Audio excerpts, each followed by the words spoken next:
പ്രിയപ്പെട്ട പ്രേക്ഷകരെ വീണ്ടും ചാനൽ അവനസിലേക്ക് സ്വാഗതം ചെയ്യുന്നു.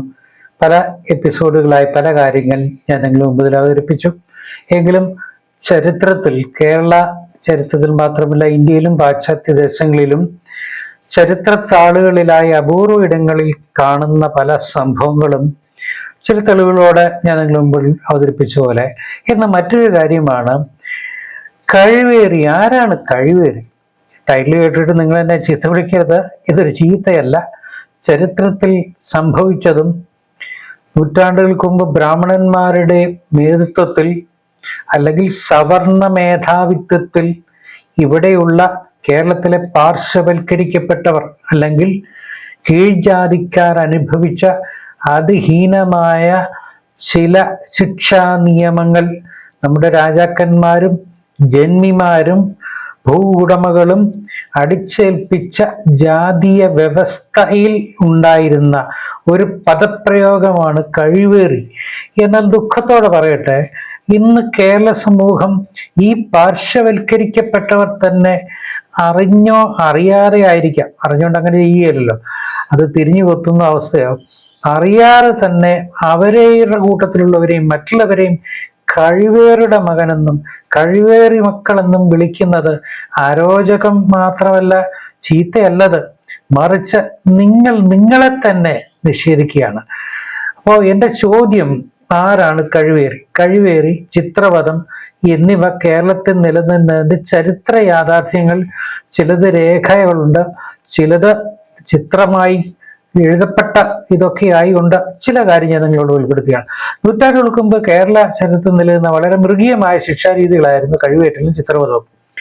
ടൈറ്റിൽ കണ്ടിട്ട് നിങ്ങൾ ആദ്യം ആരും മുഖം ചൊളിക്കേണ്ട. ഇതെല്ലാം പാശ്ചാത്യത്തിലാകാൻ തുമ്പിയുടെ നിലനിർന്നതും ബ്രാഹ്മണ മാടമ്പിയാണ് ദുർഭരണവും പാർശ്വവൽക്കരിച്ച് ഭയപ്പെടുത്തി ഭരിക്കുന്നതിനുള്ള അടവ് നയങ്ങളായിരുന്നു ഇത്തരത്തിലുള്ള പ്രാകൃത ശിക്ഷാവിധികൾ. കൂലി ചോദിച്ചാൽ മാടമ്പിയുടെ കോപത്തിന് കാരണമായി കീഴ്ജാതിക്കാരെ കൊല്ലാനും തല്ലാനും അധികാരമുണ്ടെന്ന് സ്വയം കരുതിയ ജന്മിമാരുടെ ശിക്ഷാരീതികളാണ് ഒന്നാണ് കഴിവേറ്റുന്നത്. ശിക്ഷിക്കാൻ ഇവരുദ്ദേശിക്കുന്ന വ്യക്തിയുടെ ആസനത്തിലൂടെ ഇരുമ്പ് കമ്പി കുത്തിക്കയറ്റി കഴുത്തിന്റെ പിൻഭാഗം വരെ അടിച്ചു കയറ്റി മരത്തിൽ ബന്ധിച്ച് പരമാവധി വേദന അനുഭവിപ്പിച്ച് സാവകാശം മൃഗീയമായി കൊല്ലുന്നതായിരുന്നു കഴിവേറ്റൽ എന്ന് പറയുന്നത്. ലോക ചരിത്രം പരിശോധിച്ചാൽ കഴിവേറ്റൽ ആദ്യം രേഖപ്പെടുത്തിയിരിക്കുന്ന പാഴ്സി സാമ്രാജ്യത്തിലായിരുന്നു. അത് വിശുദ്ധ ബൈബിളിൽ എസ്തേറിന്റെ പുസ്തകത്തിൽ ഹാമാൻ എന്ന വ്യക്തി മൊർദെഖായി എന്ന ഒരു യഹൂദനെതിരെ കള്ളസാക്ഷ്യം പറഞ്ഞ്, ഇന്നും പൗരാതന പാഴ്സി ദേശമാണല്ലോ ഇന്നത്തെ ഇറാൻ. അക്കാലത്ത് ക്ഷത്രിയൻ 6 അടി അകലവും വൈശ്യൻ 9 അടി അകലവും ശൂദ്രൻ 12 അടിയും ഈഴവൻ 24 അടിയും അരയൻ 36, പുലയൻ 54, പറയൻ 64, ഉള്ളാടൻ 72, നായാടി 80 അടി അകലവും ബ്രാഹ്മണരിൽ നിന്നും അകലം പാലിക്കണമായിരുന്നു.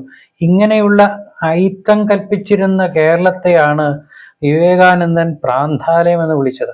എന്നാൽ പാശ്ചാത്യരുടെ ആഗമനത്തോടെ സൗത്ത് ഇന്ത്യ വിദ്യാഭ്യാസത്തിലും സംസ്കാരത്തിലും ജീവിതശൈലിയിലും വസ്ത്രധാരണത്തിലും മാറ്റം വന്നപ്പോൾ വടക്കേ ഇന്ത്യ ഇപ്പോഴും അന്ധവിശ്വാസത്തിൽ കിടക്കുകയാണ്.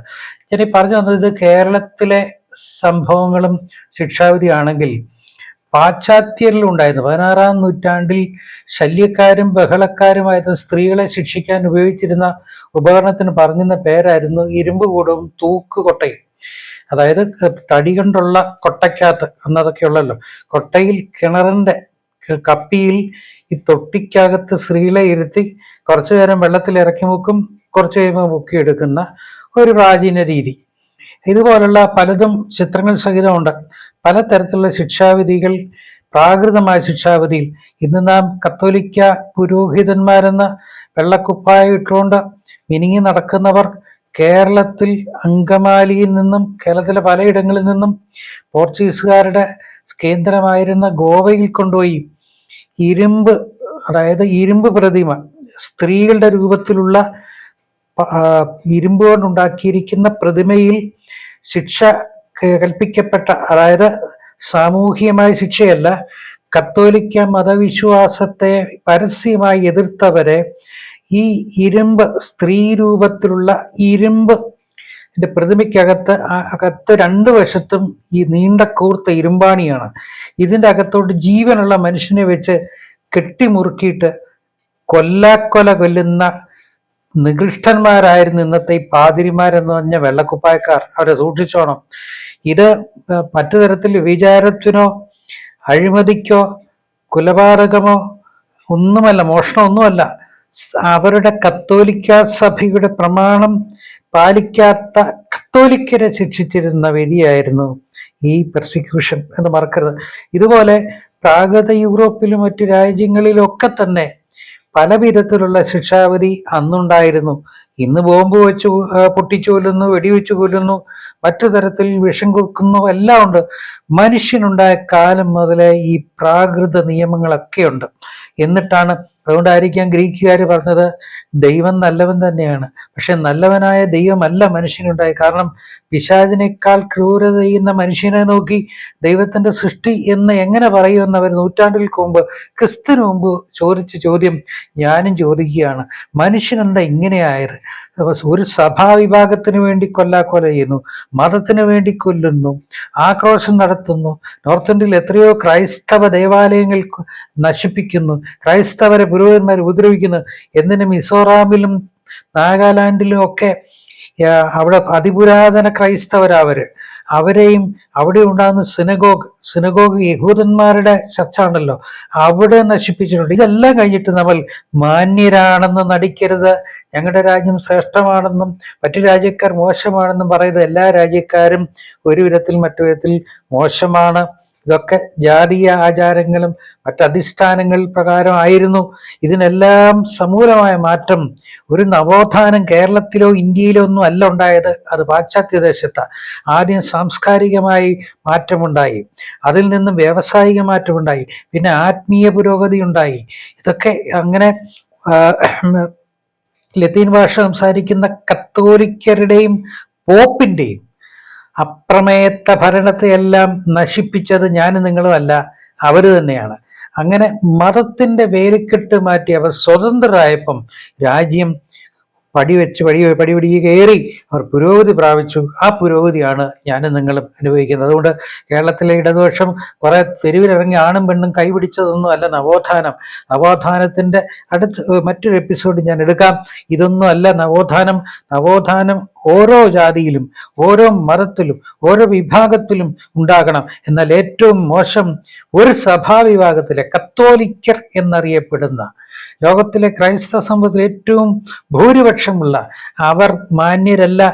ഇന്ന് മാന്യരായത് പ്രൊട്ടസ്റ്റന്റുകാരും മറ്റു ഗ്രൂപ്പുകളിൽ കൂടെ വന്ന് ജനം വിശ്വാസപാത യഥാർത്ഥമായി തിരിച്ചറിഞ്ഞതുകൊണ്ട് ഇപ്പൊ അവര് മാന്യരായി നടിക്കുന്നത്. അവർ മാന്യരല്ല, അവർ ക്രൂരന്മാരായിരുന്നു എന്ന് ചരിത്രം വ്യക്തമായി പറയും.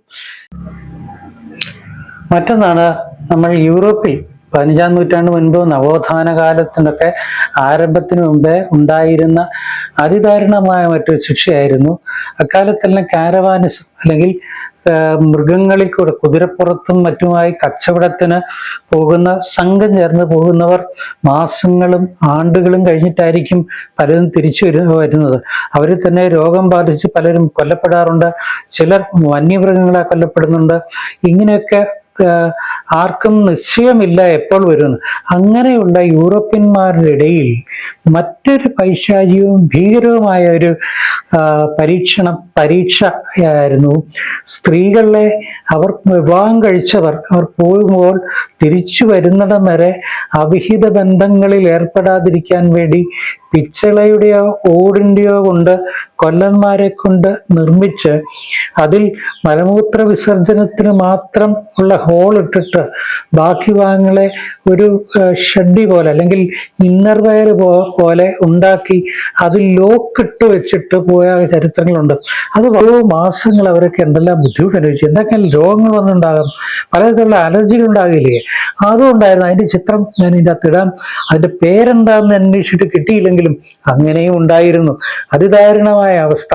ചിലർക്ക് കൗശലമുള്ളവർ വീട്ടുകാരുടെ സഹായത്തോടെ ആണോന്നറിയില്ല, ഈ ഉണ്ടാക്കിയ കൊല്ലനെ കൊണ്ട് തന്നെ രഹസ്യമായി അതിൻ്റെ തോക്ക് താക്കോലുണ്ടാക്കിയിട്ട് പൂട്ടുപൊട്ടിച്ചവരും ഒക്കെ ചരിത്രത്തിലുണ്ടെങ്കിലും നോക്കണം, മനുഷ്യനുണ്ടായ കാലം മുതൽ യുദ്ധത്തിന് വേണ്ടിയും അല്ലാതെയും മൃഗങ്ങളെയും മനുഷ്യനെയും ഒരുപോലെ കൊല്ലുകയും പീഡിപ്പിക്കുകയും ചെയ്യുന്നത് ചരിത്രമുള്ളപ്പോൾ ചരിത്രം വായിക്കുമ്പോൾ നമുക്ക് വളരെ ദയനീയമായ ദുഃഖമാകും, ലജ്ജ തോന്നുന്നത് ഒത്തിരിയുണ്ട്.